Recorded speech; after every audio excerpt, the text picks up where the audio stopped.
All right, so I can't talk about aliens and strange beliefs and skeptics and all that stuff without talking about some movies, because I think my whole ethos on this was built basically by science fiction movies, and I've seen pretty much every one that people talk about as being things that define them. What's your favorite? For me, my defining sci-fi movie was Contact, which was written by Carl Sagan. It was his only nonfiction book.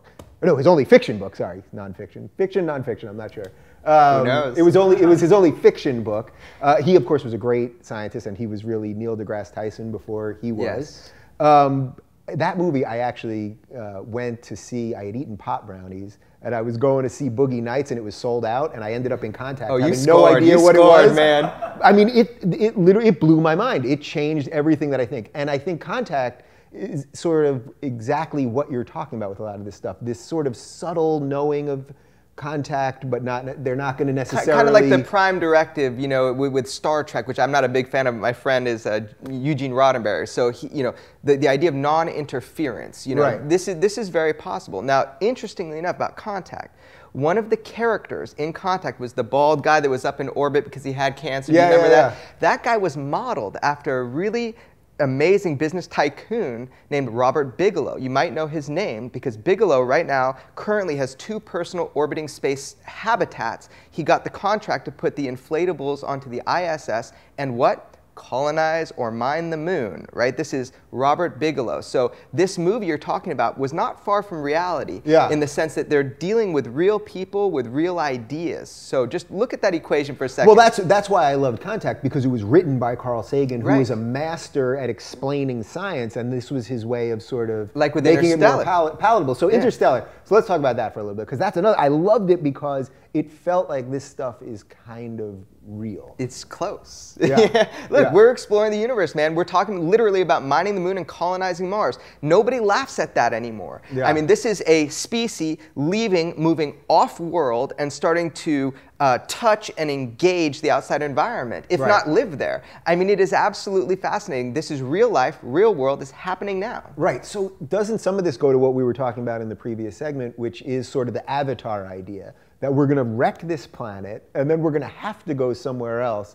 And then that's where the really interesting stuff happens, because then we are potentially the invaders of another planet and another species. I don't want to be a pessimist. I think human beings are doing pretty darn well. We have our issues, but you know, I think that we're also problem solvers. So I am an optimist in this sense. I think true exploration is going to come from a wealth of economy, a wealth of curiosity. I don't think that if we're having so many bad problems on Earth that we're going to naturally just say, let's go somewhere else. Right. That, if we thrive here, we can explore there.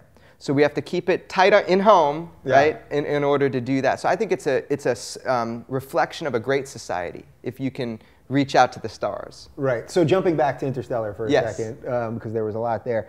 How much of this do you think will be related to time travel? Or was that considered time travel, really? You cannot separate them, because the way that these craft allegedly travel or traverse space-time is by distorting gravity. So the classic example is a gravity wave amplifier. The idea that if you can distort with high energy space-time in front of you, you are a time traveler by being a space traveler. Right. So that was sort of in Interstellar, like that's the part that can make your brain explode. It's one thing to be like, we go to other planets, maybe some aliens, but this other piece of people aging differently and all that stuff. Right. It's the basic idea is that time is a fabric. It can be folded. It can be bent. So that's why when they got near the black hole, all of a sudden time shifted for the different sets of people where they were, because it's gravity. Gravity is what warps space-time. Simple. Right. So okay, I've answered the question of my favorite sci-fi movie.